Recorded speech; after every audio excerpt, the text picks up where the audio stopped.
Stay hungry, stay foolish.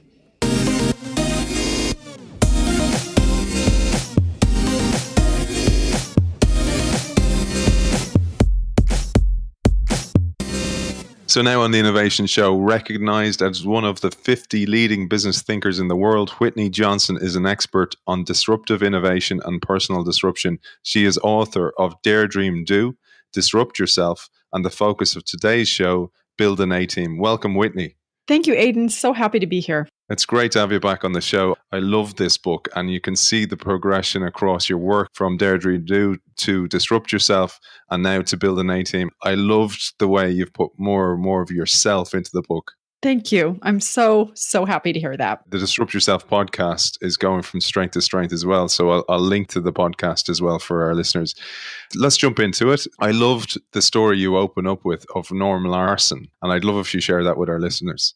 Okay, I'm going to nestle it within another story so that will allow us to pick up this theme of build an A-team. So what I want all of your listeners to do right now is suppose for just a moment that you've picked up the phone and it's a call from a headhunter, and it's for a job that sells a product invented 60 years ago. So at the time, it was a really important invention. It kept expensive rockets and missiles from rusting. But that was 60 years ago. So let me tell you the story of that story from 60 years ago, and then I'll jump back into this idea of build an A-team. So it's 1953. There's this startup in San Diego. They're focused on the space age. We've got incredible technology, missiles and rockets flying farther than ever before, but the technology had a major problem, which is it was made of metal and metal rusts. So Norm Larson, who you just mentioned, who is the chief chemist, he had this idea. He's like, okay, can I come up with a chemical compound that's going to keep the metal from rusting? He needed something that would displace the water, keep it from clinging, so it would just roll off the metal like water off a duck's back. So he tries 10 times, he tries 20 times. On the 40th try, he finally gets it. He's now got this product that they were using. They were producing it for a company called Convair, division of General Dynamics, who was making NASA's Atlas missile. Then something very funny happened. People started sneaking this solvent or this product home. And so he's like, wait a second. I think we might have something else here. This isn't just about rockets. So he goes back to the lab. He puts it in an aerosol can. And in 1959, the very first spray can is launched. It's WD-40. Super exciting. Today, they have 80% share of the market. But since then, again, since 60 years ago, not much has changed. And so the question I would ask you and all of your listeners, if you get a call from a headhunter who's telling you not much has changed, or you've got this product and it's not Google, would you even be interested? Would you entertain the opportunity? I think most of us wouldn't. But what if you then learned that people love to work at this company? They love working there, and engagement scores are at 90% plus. For me, the question is, why is that the case, and how did that happen? And so that's what I wanted to know when I interviewed the CEO, Gary Ridge.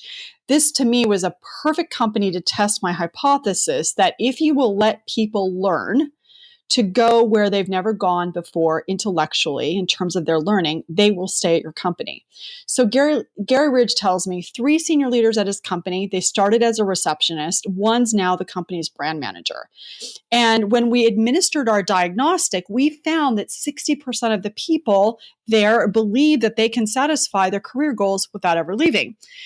This is a company, and this goes really to the heart of my ideas, that develops their people through repeated personal disruptions. They allow them to learn and then leap and then repeat. And over the past 20 years, the market cap for WD-40 has actually gone from $250 million to $1.6 billion. And for me, for anybody who's looking at this, it's like not bad for a company that sells a can of oil. It is the perfect way to start this book. What I found amazing is that in the USA, 33%, only 33% of people feel engaged in their work. And internationally, the figure's 15%. And yes, you call it out in the book, WD-40 is at 93%, and why that is. And you talk about how we need to disrupt ourselves, but also there's an onus on the company to disrupt us. Exactly. We have to be willing to disrupt ourselves. And actually, that really goes to the core, or the foundational reason for writing this book. Is after I wrote Disrupt Yourself, people would say to me, I get it. I got it. I'm willing to disrupt myself, but I need you to persuade my boss to let me disrupt myself. Or if I am the boss, how do I get my people to disrupt themselves? And so Build an A Team is really about, how do you create an ecosystem where people are able to disrupt themselves, and they're actually even encouraging and requiring that people are learning and leaping and repeating, knowing that if they do, even though it seems like it will hurt them in the short term, if they let people go try something new, that in the long term, they're not only going to ship more product, people are going to be so all in that they will be more innovative, and it will accrue to the benefit of the company. You work with world leaders, global CEOs. You ask these questions, and the CEO will often go, how can I get my people to disrupt themselves? Meanwhile, the people are going, how can I let my boss disrupt me? And I found that mismatch really interesting. Isn't it interesting? Yeah. Yeah. So I think what happens is it's the innovator's dilemma with people. So if you think about it, any sort of company knows, as they grow and get bigger and their margins expand, that they need to find ways to innovate, but they don't want to, or feel like they don't need to, because margins are expanding and revenue is growing. And so then they don't, and then they don't, and then they don't, and then they get disrupted. And I think the same thing happens with any sort of boss. Like, every single person on the planet wants to be a good boss. Like, they want to be a great place to work. We all do. And yet we then have this situation where we've brought people in, they bought into our vision. They're like, yes, I can bring my dreams to work. But then you've got product to ship, and you've got these deadlines, and you've got these budgets. And so all of a sudden, you as a boss become that person, that boss that no one wants to work for. And so then the revolving door starts. And so that's why it's innovator's dilemma for people, because you do lose in the short term if you let people jump to a new learning curve. But if you don't let them jump, you also lose, because they either will leave because they're bored once they're at the top of a learning curve, or they'll get complacent, which in some ways is even worse, because bored and complacent people, they do not innovate. They get disrupted. And so it's really important. If you're thinking for the long term, you will allow your people to, and encourage them and require them to, after every few years, to jump to a new learning curve inside of your organization. It's like you're so busy working in the business that you're not working on the business. And I actually took this to myself when I was reading your book. I was kind of going, how can I apply this to what I'm doing right now?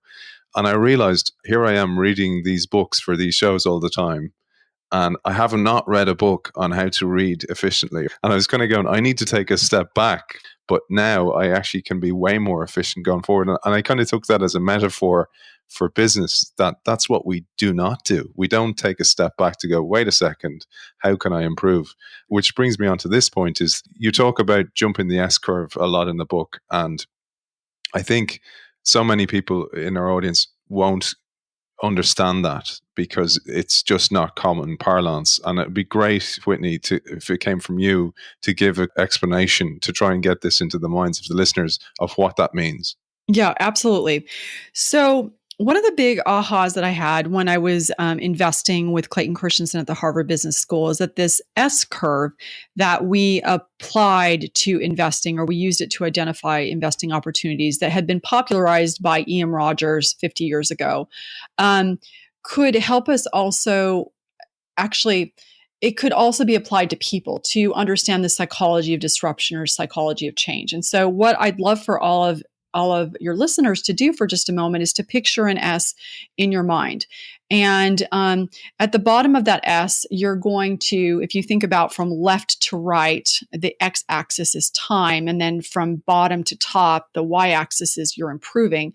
If you think about the base of that S, for a while, typically around 6 months, you're at the low end of the S and you're working hard and not much is happening. It's just moving along in time and it's not moving up the y-axis. And so this is the era of inexperience. And you're typically at this place for 6 months to a year. And the reason that it's important to know that is that if you know that you're going to be working hard and not much is happening, and this is based on the law of exponential growth, you won't get discouraged. You'll just say, oh, I'm supposed to feel like nothing's happening because I'm just figuring everything out. So that helps you avoid discouragement. And it also helps you as a boss to not get impatient and think, wow, this person's really a dud. Why did I hire them? It's just that they're new and they're figuring stuff out. And there's actually a lot of benefit to their figuring stuff out because they're asking questions like, why do we do it like this? Now, after you put in that 6 months to a year, you move into that sleek, steep back of that S. Just think about it in your mind, that sinuous part of the S. It's just moving up. And this is where you're now in a role on a project for a year, and you stay in this place for 2 to 3 years. And this is where you're now very competent. This is what I call the sweet spot of the S. And you are very confident as well. And so this is where ideally on any given team, you want to have 70% of your people here at any given time, 15% of your people at the low end of the S and inexperienced, 70% in the sweet spot. And then at the top of the S, after you've been in a role for 3 to 4 years, again, you've got this base of an S, so time is passing and not much is happening. This is the era where you've got mastery, you know exactly what you're doing. But because you're no longer learning, your brain is not firing off dopamine, you start to get bored. And so because you're bored, this thing that looks like this plateau, and for a time it's a vista survey to survey all you've accomplished, what looks like a plateau very quickly becomes a danger zone and potentially a precipice. And so for you, you need to jump to a new curve after 3 or 4 years. It's the learn, leap, and repeat. Now, for as a manager, now you know, okay, I know I've got 70% in the middle, 15% at the low end, 15% at the high end. If I have too many of my people at the high end of the curve, that is a warning signal, because you know what? All you need to understand is if your company is going to get disrupted or not. You just need to look at how many people are at the high end of the curve. Because again, bored and complacent people don't innovate, they get disrupted. So by understanding that, by managing your flock of S's, your big S's and your little S's, you can actually drive innovation on your team. You can avoid being disrupted if you will simply load balance where the people on your team are on their S curves. So one of the interesting things, though, is like we saw that mismatch between how a leader saw his team and the team saw the leader. Likewise, we often say, oh, well, the problem is our people. And then we try to replace the people. And you put this beautifully. You said something that I found incredible is when someone leaves, we rush to fill that role with an outsider, someone we actually know nothing about, while we could have somebody who is a gem in our midst, but we just haven't invested in. Absolutely. And we do it all the time. We want that shiny, bright new object. And I think that there's, one of the tenets of disruptive innovation is to play where no one else is playing. That's how you improve your odds by 6 times and your revenue opportunity by 20 times, is a willingness to do that. And one of the ways that can play out is to play where no one else is playing by hiring where no one else is hiring. And you can hire boomerangers, and you can hire on-rampers, and you can hire people who are self-taught. To your point, there's a huge opportunity to hire people internally. Hire people that have some domain expertise, but if they moved them into a different area, they could contribute in a very meaningful, interesting way, because they're going to come at a problem from a very different perspective. What's difficult for most of us is that the people that we work with day in and day out, they become like wallpaper, and we don't recognize their abilities. Or we have the innovator's dilemma with people of we need them right where they are doing what they've always done. And so it is really a challenge. I have, I'm a small business owner, right? I've got about 10 people working with me.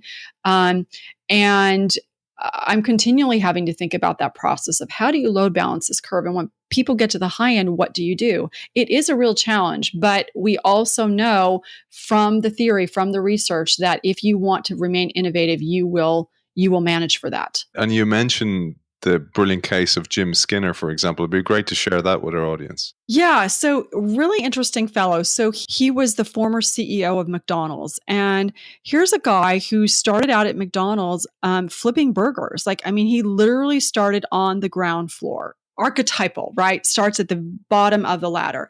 And then he works his way up. And so when he becomes the CEO, one of the first things he does is he institutes a training program for people. And one of the things he always wanted to make sure is that he had people who were ready today to be able to assume a role, and then also people who were ready future. So he had baked into his human resources strategy people who were at the top of the curve, but then he also had people who were in the sweet spot or the low end of the curve getting ready to move up to the top of the curve, so that when it was time for your top of the curve people to jump to do something new, because you needed to have them into a new place so that they could again be innovative, he was already always ready to go. And as with so many other instances, we do our best work when we are willing to leverage the experiences that we've had and really tap into those experiences and figure out what kinds of learnings there are. Seeing ourselves as an N of one we're never an N of one. We're always probably an N of many. You know what I love? Somebody like Skinner, for example, he probably just did this naturally. Mm-hmm. But what you do in this book, you give us a framework for how to do this across businesses, because I think that's one of the things people lack is either they're closed to it, or if they're open to it, there hasn't been a framework. And this is what I loved about your book, that you give this framework for people to do it. So before we move on to mentioning how you could hire onto that curve, it'd be great to take a step back onto Disrupt Yourself book, because in that book, you give the responsibility to us as an employee how to disrupt ourselves. You give 7 stages of personal disruption. It'd be great to touch on those, Whitney. Yeah, absolutely. So whenever you're disrupting yourself, and so you can go back to the learning curve that we talked about just a moment ago, is that one of the things that we do in our work is to be able to say, okay, how do you know when you're at the top of a learning curve? And so we've got this S-curve locator. And all of your listeners, if you want, you can go to whitneyjohnson.com/diagnostic and figure out if it's time for you to jump to a new learning curve. But then the question becomes is, once you've jumped to that new learning curve, how do you climb it effectively? How do you move it up it as quickly as possible? What are your levers of change that you have in play so that you can manage through this sometimes monumental change that you've decided to make? And so the very first lever is to take the right kinds of risk, to move toward market versus competitive risk. And I mentioned that just a moment ago when we were talking about hiring. Competitive risk with hiring would look like hiring someone who's got an Ivy League MBA. They've been doing the job for 3 years. You know they can do it, but you're competing for them with lots of other people. And probably once they get in, they're going to be looking around because they're potentially overqualified. You play where no one else is playing. You take on market risk is where you hire on-rampers and internal candidates and people who are not necessarily the natural candidate. And what's so good about that is that these options, they're not overpriced, they're not overpicked, they're often hungry with something to prove. And so by taking on that market risk, if in fact it turns out there's someone interesting there, you're going to get a lot more out of that person over the long term. So that's number one, take the right kinds of risks. The second one is to play to your distinctive strengths, not only what you do well, but what people around you don't. If, for example, you are really, really good at marketing and you're inside of an organization of 20 people who are really good at marketing, it's good that you're good at marketing, but what's going to allow you to move up that curve more quickly is if you're willing to put yourself into a situation where you're a marketer in a sea of people who know how to code, because now you've got this distinctive strength. And when you pair that distinctive strength with your playing where no one else is playing, you're much more likely to be, first of all, on the right learning curve, which is important, and then move up that learning curve quickly. Number 3 is the importance of embracing our constraints. We oftentimes think of constraints is something that if we could only do away with it, we would be able to move up the curve more quickly. And yet, it is our constraints, it's the friction that allows us to move much more quickly. There's a wonderful story told of a man who wanted to buy this truck, this Dodge Ram 2500, Hemi V8 engine, really, really powerful truck. And his investment committee, his wife, disagreed. So he's trying to figure out, okay, how can I persuade her that this is a really useful purchase that I made? So he decides naturally to cut and haul a load of firewood. So he drives up. It's early October. He's going up the mountain. There's snow. So the snow's getting deeper and deeper. The road's slicker and slicker. He's driving up. He finally stops and the truck gets stuck. It's like, okay, how do I get myself out of this very worrisome situation? And my wife's going to tell me I told you so. So he says, okay, I'm just going to cut wood. I'll cut wood and I'll chop wood and I'll chop wood and I'll chop wood. And so finally, after several hours, he's got all this wood in the back of the truck.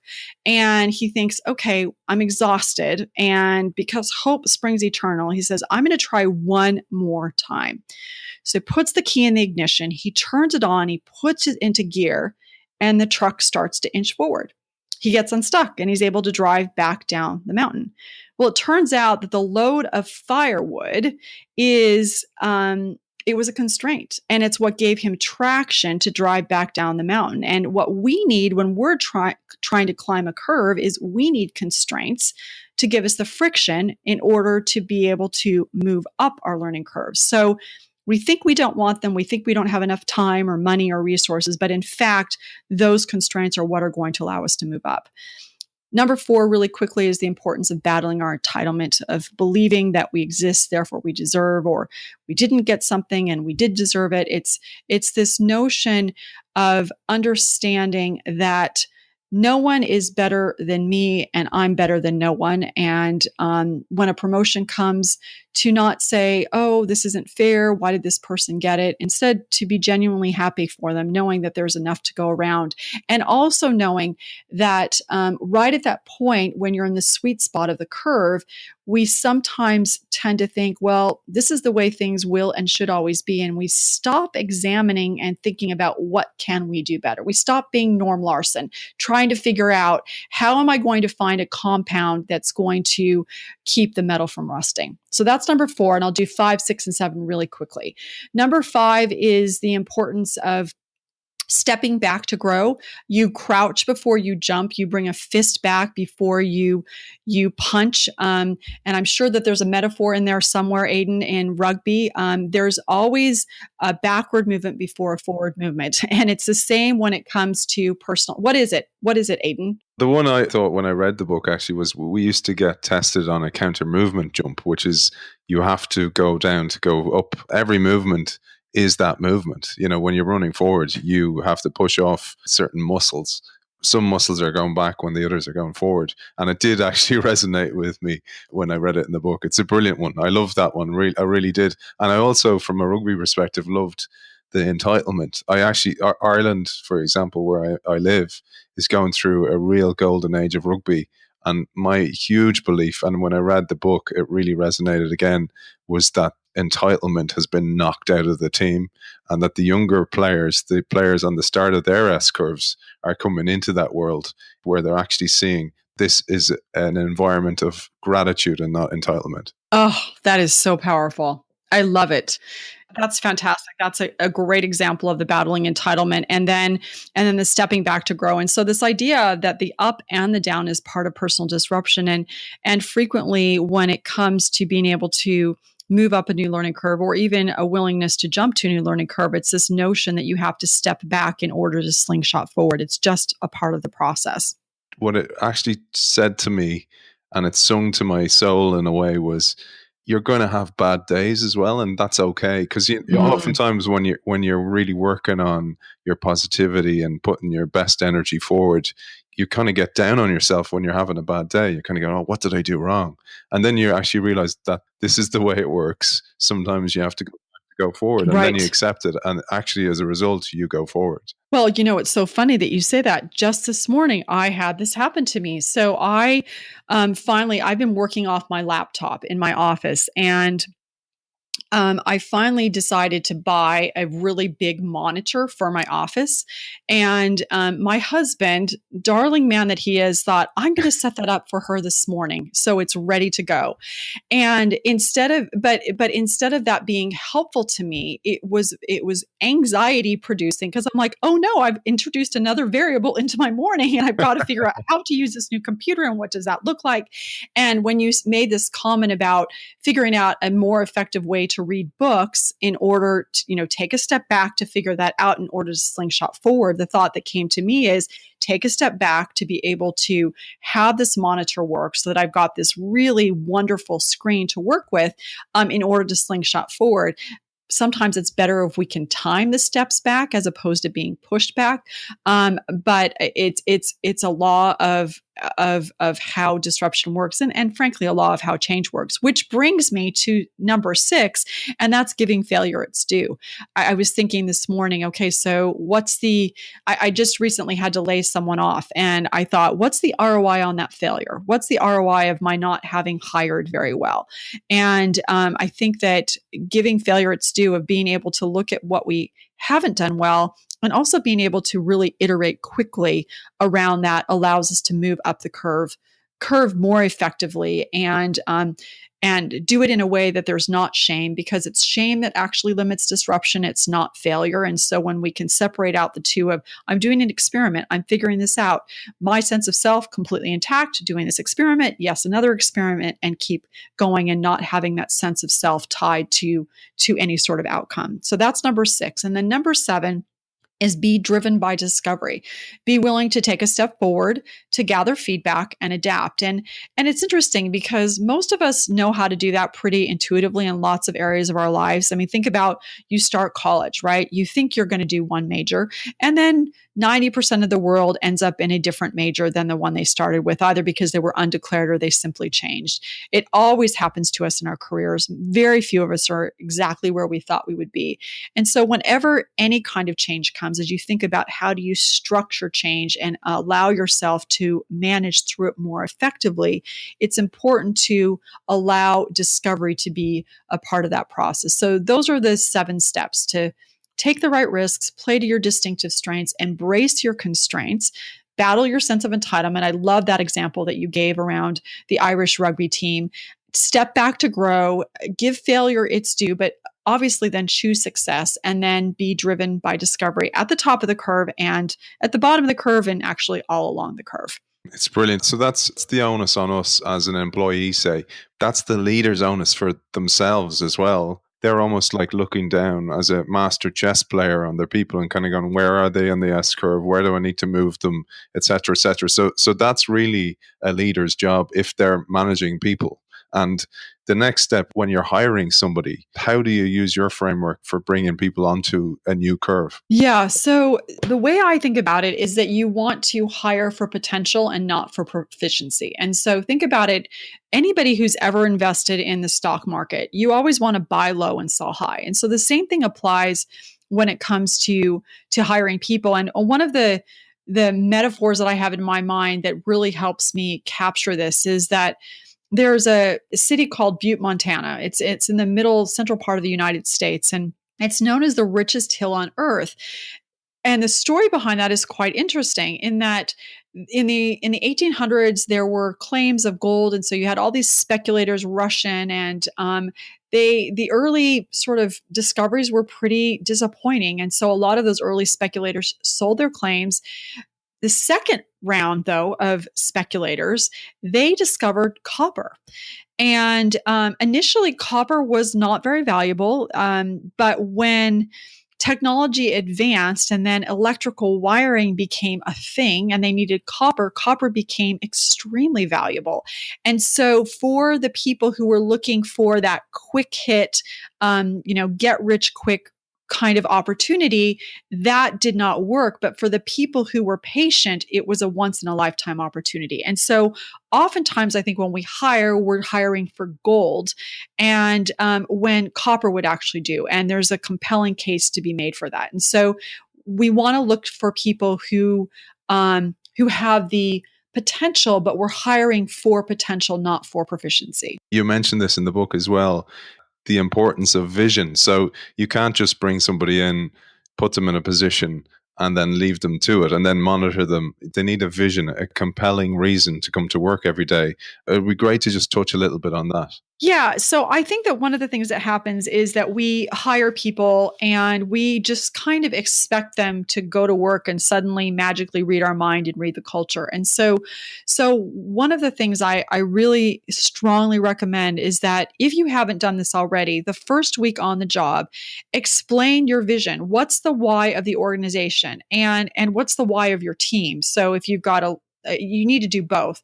And I will say, Aiden, it's hard to do. I realized even myself, and this is so important that we're able, when we're writing about these things, to walk our talk, is that I needed to sit down and say, okay, have I talked my team through what's the why of our organization, which, by the way, is to make it safe for people to change.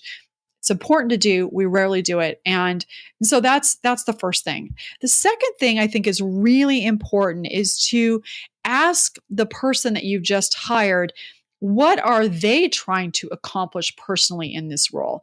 So they hired, just as you hired them, they hired you as a boss. And so they're handing you at some level their dreams. Now they have to take responsibility for that, but if you have a sense of what they're trying to accomplish, what goals they have, it's going to make a big difference. And also to ask them, what do you feel like you need from me to be successful? It takes a lot of self-awareness to do that, but even asking the question gets you started having an important conversation.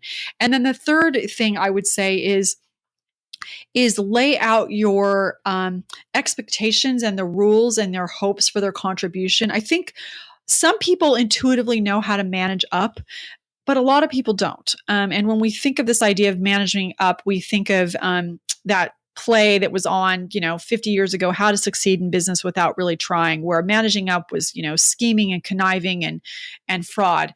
And so I think the simplest way to think about managing up is to sit down as a boss and say to them, here's what I'm trying to get done. Here's what I need from you to help me get that job done. And if you will do that, then I will help you when it's time to jump to a new curve. I will help you get that done. So help me get my job done, and then I will help you. And really be aware that there's a contract, understand that there's this constraint of they will be there in 3 to 4 years, and then for 3 to 4 years. And then when that's done, if they have delivered for you, then you will deliver for them. And I love as well, you give this great tip, and it's often something we overlook. So when somebody comes in new, they're coming in with no paradigm or no preconceived notions of the way things are done around here. And oftentimes they're not listened to, but the opportunity is to listen to them, right? Because they're on your team and they're calling stuff out that a customer might not call out. Exactly. And I think what happens is it takes a lot of sense of self for you as the manager, because what's happening is that they've just started. They haven't at some level earned the right to have an opinion because they're not proven yet. In fact, it's really interesting. There's a show on TV called Madam Secretary that I really enjoy a lot. They just brought this new employee in. Her name's Kat. And from day one, she was like really contributing, really had opinions, really thought X, Y, and Z. And as I was watching that, I thought, this is not ringing true for me, because all of the people on the team just embraced her and allowed her to like shine. And I thought, in what work environment does that happen, right? People come in and they're like, wait, you have all these ideas, these newfangled propositions. This is threatening me. This is threatening my status quo. So for you as a manager, it's really important to be able to say, okay, on the one hand, you don't know what you're doing. You're inexperienced. I need to be patient. On the other hand, the fact that you are inexperienced, you're going to question why we're doing everything we're doing. This is a gold mine for me. This is a gold mine for our team. This is a gold mine for our company, because you're going to point out opportunities for us to innovate, which again, by the way, takes patience, because most of us don't like pesky little 3-year-old type questions.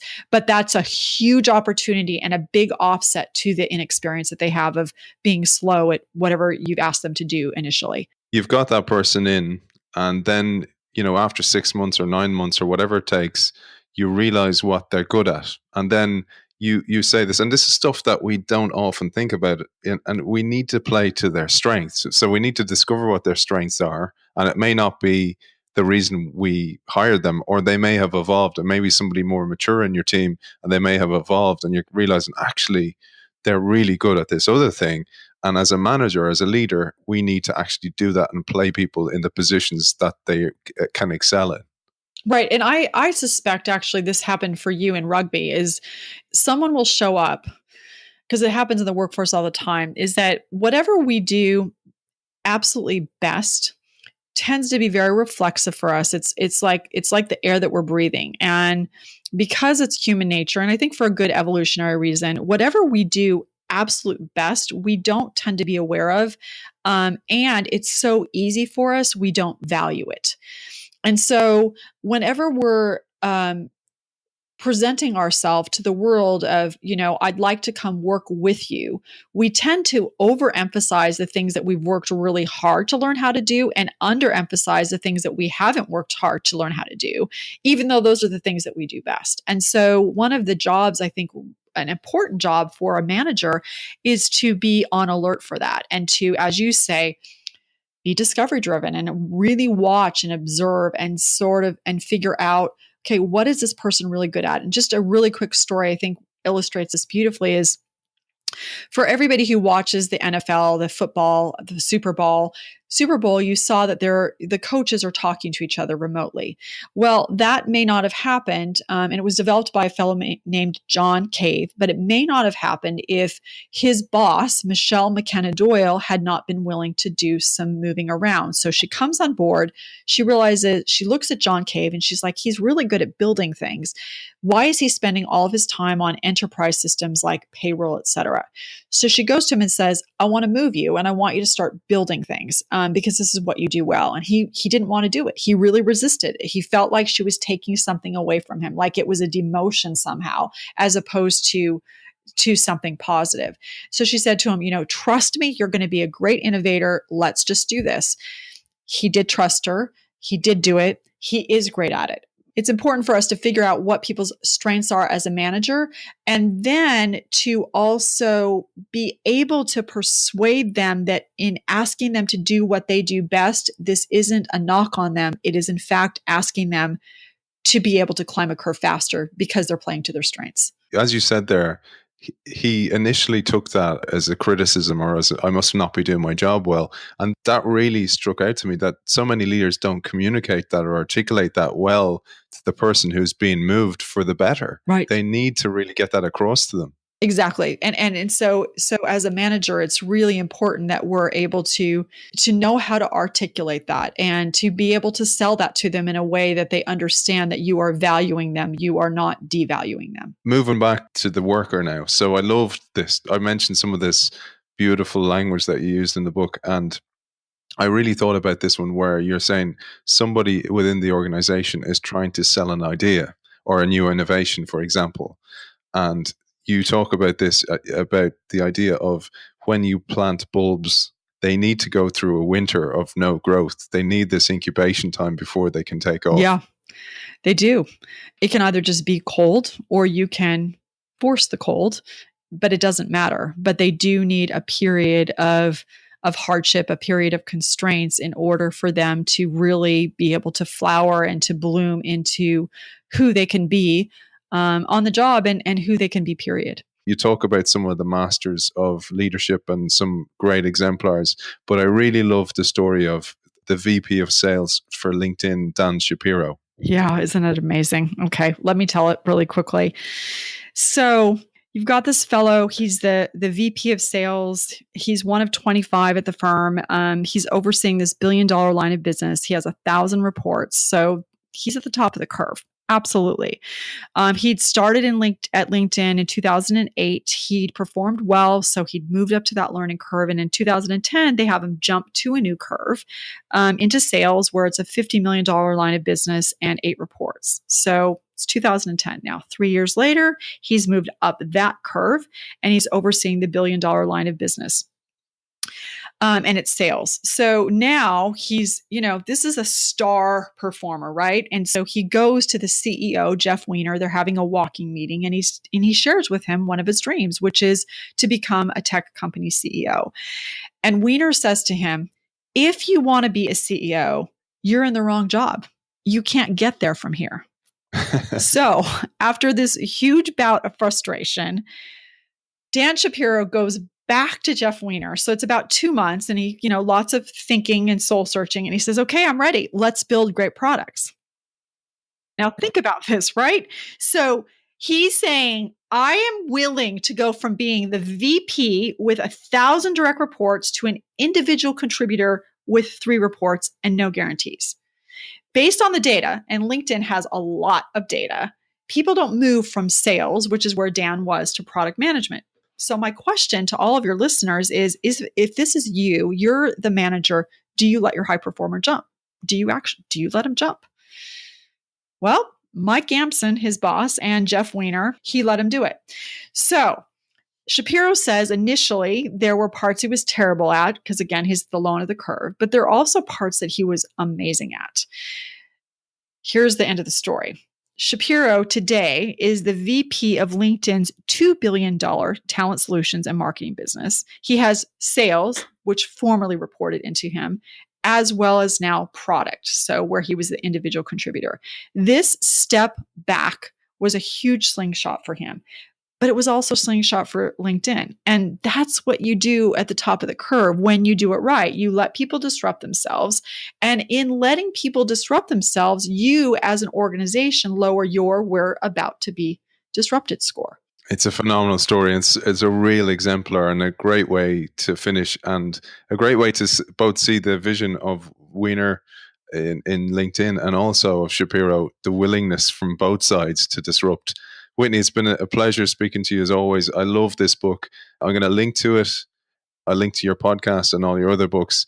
Author of Build an A-Team, Whitney Johnson. Thanks for joining us. Thank you.